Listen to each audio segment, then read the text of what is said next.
the LWDs are provided with proper learning resources, okay? And appropriate learning resources. Next one.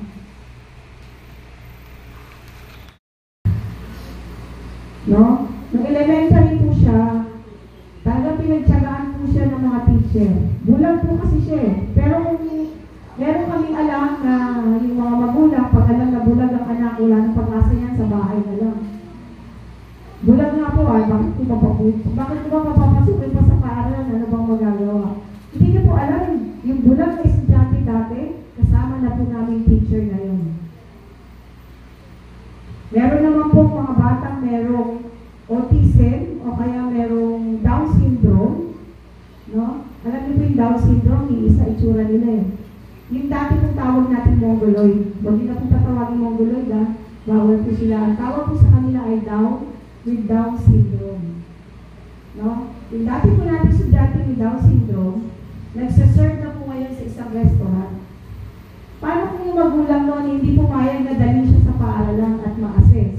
Habang buhay na, nasa bahay, inaaruga ni nanay, pinaglilinis, pinagluluto, pero yung batang may Down syndrome, kaya na po niya mabuhay mag-isa. Dahil marunong na po siyang mag-serve sa isang restaurant, kaya niya kumuha ng order, i-serve ang order, magsabi ng what is your order, thank you ma'am, magkano ang bill mo, here's your bill, here's your change. So, ang pansin na yung magulang na kahit mawala siya sa mundo, maiwan niya yung anak na may kapansanan, kayang mabuhay. Kasi po, binigyan natin ng tamang programa sa paaralan. Hindi po natin dinadala ang batang may kapansanan sa paaralan para graduate. Hindi po lahat. Hindi para magkaroon ng professional na trabaho. Dinadala natin sila para maayon o maiayos ang kanilang sarili sa kung ano ang kanilang pangangailangan. Akma sa kanilang kakayahan at akma sa kanilang kapansanan. Okay? Next. Kumisa naman, aside from transition, dinadala natin sa house. Kasi po ngayon, meron po dito sa DO44, pagka po lumagpas na ng 25 years old ang bata, kailangan na po silang dalhin, it's either sa textbook o kaya ay sa house. No? Kasi dapat ilagay na sila sa tamang environment o tama sa ilagay sa tamang mga kahalubilo. Kasi 26 years old, minsan po may estudyante po tayo spend sa high school na mas matanda pa sa teacher. Ngayon po kailangan lagay na natin sa house.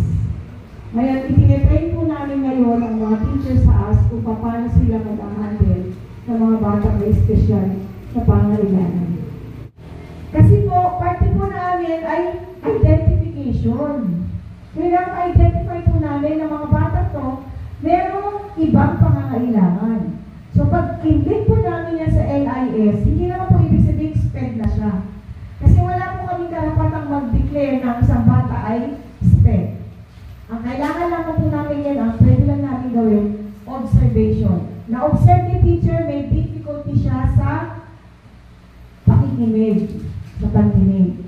O kaya lumalapit, pag nagkumukopya, lalapit sa blackboard, isusulat. Pag nagbasa ng libro, halos nakadikit sa mata.